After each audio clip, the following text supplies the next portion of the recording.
Hello viewers, இன்றைக்கி ஒரு சூப்பரான இன்ஸ்டண்ட்டு தேங்காய் சேவை எப்படி பண்ணுறதுன்னு பார்க்கலாமா? எவ்வளோ பொல பொலன்னு வருது பாருங்கள். இதை வந்து பிள்ளைங்களுக்கு லஞ்ச் பாக்ஸாக கொடுக்கலாம், இல்லைனா ஈவினிங் சாயங்காலம் வந்தோன்னே இதை 4-4:30 மணி போல் ஸ்கூலை விட்டு வந்தோன்னே இதை டிஃபனாகவும் கொடுக்கலாம். சின்னவங்கலேருந்து பெரியவங்க வரைக்கும் எல்லோரும் விரும்பி சாப்பிடுவாங்க. எப்படி பண்ணுறதுன்னு பார்க்கலாமா? வாங்க வீடியோக்குள்ளே போகலாம். ஹலோ, எல்லாருக்கும் நமஸ்காரம். Welcome to Girija's kitchen. இன்றைக்கி இந்த வீடியோவில் இன்ஸ்டண்ட்டு சேவை எப்படி பண்ணுறதுன்னு பார்க்கலாம். அந்த காலத்தில் சேவை அப்படின்னா புழுங்கரிசியை ஊற வச்சு 3 மணி நேரம் ஊற வச்சுட்டு அதை கிரைண்டரில் அரைச்சி உப்பு போட்டு இட்லி தட்டில் வாத்து மிஷினில் புழிவா. இப்போ அதெல்லாம் புழியறதுக்கு யாருக்கும் டைமும் கிடையாது, அந்தளவுக்கு பொறுமையும் இல்லை. அதனால் இப்போ இன்ஸ்டன்ட் சேவையே கடையில் விற்கிறது. இந்த பாருங்க, அரிசி சேமியான்னு விற்கிறது. என்ன பிராண்டுனா அனில் பிராண்டு. இது 500 கிராம் 500 கிராமே 80 ரூபா சொல்லுவான். இப்போ இந்த அரிசி சேமியா இன்ஸ்டண்ட்டு ரைஸ் சேமியா எடுத்துட்டுருக்கேன். இப்போ இதை வச்சுட்டு ஒரு தேங்காய் சேவை எப்படி பண்ணுறதுன்னு பார்க்கலாம். திடீர்னு ஆற்றுக்கு கெஸ்ட்டு வந்துட்டா, இட்லி மாவோ தோசை மாவோ எதுவுமே இல்லை, இந்த பாக்கெட் இருக்குது, ஆற்றுல தேங்காய் இருக்குன்னா நிமிஷமாக அப்படி சொடுக்கிற நேரத்தில் 10 நிமிஷத்தில் பண்ணி முடிச்சிடலாம். இப்போ இந்த அரிசி சேமியா உங்களுக்கு எத்தனை பேர் வேணுமோ அதுக்கு தகுந்த மாதிரி இந்த அரிசி சேமியா எடுத்துக்கலாம்.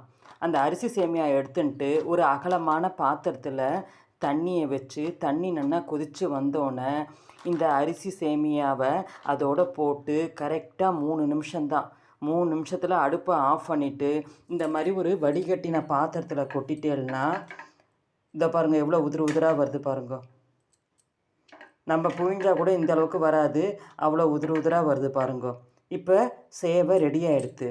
இப்போ இதை வச்சுட்டு நாம் தேங்காய் சேவை எப்படி பண்ணுறதுன்னு பார்க்கலாம். தேங்காய் திருகி வச்சுட்டுருக்கேன். இதுக்கு தகுந்த மாதிரி பச்சை மிளகா, கருவேப்பிலை, கடுகு, உளுத்தம்பருப்பு, கடலைப்பருப்பு, பெருங்காயப்பொடி, கடைசியாக இறக்கிட்டு இதுக்கு தேவையான உப்பை சேர்த்துடலாம். வாங்கோ எப்படி பண்ணுறதுன்னு பார்க்கலாம். இதை பாருங்கள், கடாயில் எண்ணெய் வச்சுருக்கேன். எண்ணெய் காஞ்செடுத்து அடுப்பை சிம்மில் தான் வச்சுருக்கேன். முதல்ல கடுகை போடணும்.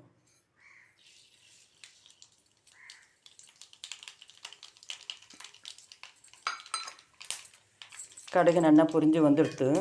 இப்போ கடலைப்பருப்பு உளுத்தம்பருப்பு இதோடு சேர்த்துடலாம்.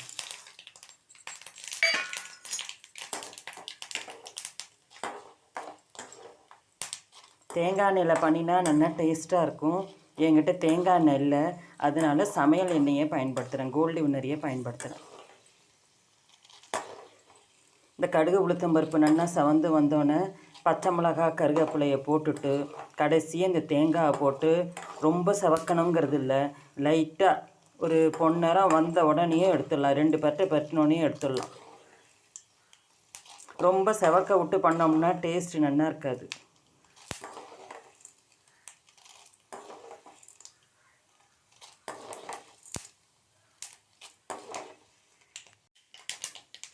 நல்லா உளுத்தம்பருப்பு செவந்து போச்சு. இந்த பச்சை மிளகாவையும் கருவேப்பிலையும் சேர்த்துடலாம்.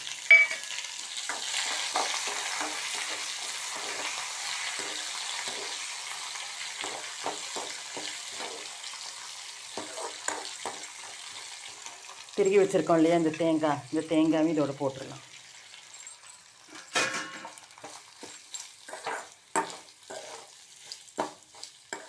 சால்ட் உப்பு கொஞ்சம் இறக்கி வச்சு கூட போடலாம். இதோடையே போடணுங்கிற அவசியம் இல்லை, இறக்கி வச்சு கூட போடலாம். இப்போ பரட்டின்னு இருக்கோம் இல்லையா, இன்னும் ஒரு 2லேருந்து 3 நிமிஷத்தில் அடுப்பை ஆஃப் பண்ணிடலாம். இதுக்கு தேவையான பெருங்காயத்தை சேர்த்துடலாம். இந்த பெருங்காய பொடி போடுறேன், அவ்வளோதான்.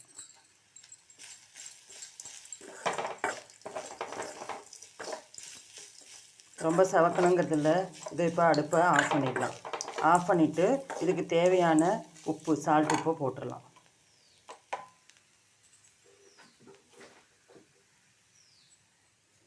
பாருங்க, இதுக்கு தேவையான சால்ட் உப்பு போட்டு நல்லா கலந்து விட்டுட்டு இதை நம்ம சேவை பண்ணி வச்சுருக்கோம் இல்லையா, வெள்ளை சேவை வெந்நீரில் நல்லா கொதிக்க வச்சு வடிகட்டியில் போட்டிருக்கோம் இல்லையா, அதோட கலந்துட வேண்டியது.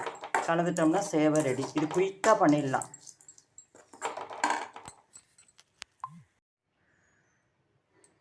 இதோ நம்ம தேங்காய் பூரணம் ஆயிடுத்து. இது இந்த சேவையோடு கலந்துடலாம். அடியில் தட்டு வச்சுருக்கேன், அதனால் ஒன்றும் கீழே தரையிலலாம் ஒன்றும் விழாது.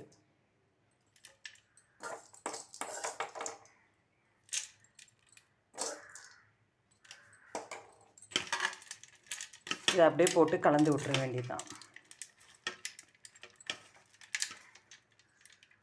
எவ்வளோ உதிர் உதிராக வருது பாருங்க.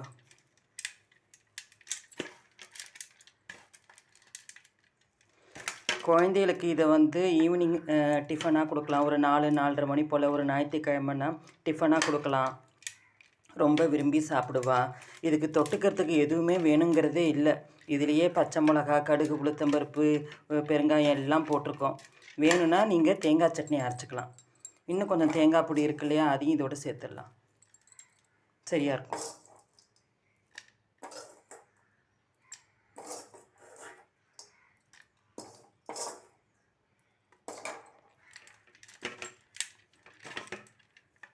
சாப்பிடும்போது இது மேலே கொஞ்சம் தேங்காய் எண்ணெய் விட்டுங்கோ, இல்லைன்னா நல்லெண்ணெய் பிடிக்கணும்னு நல்லெண்ணெய் விட்டுங்கோ.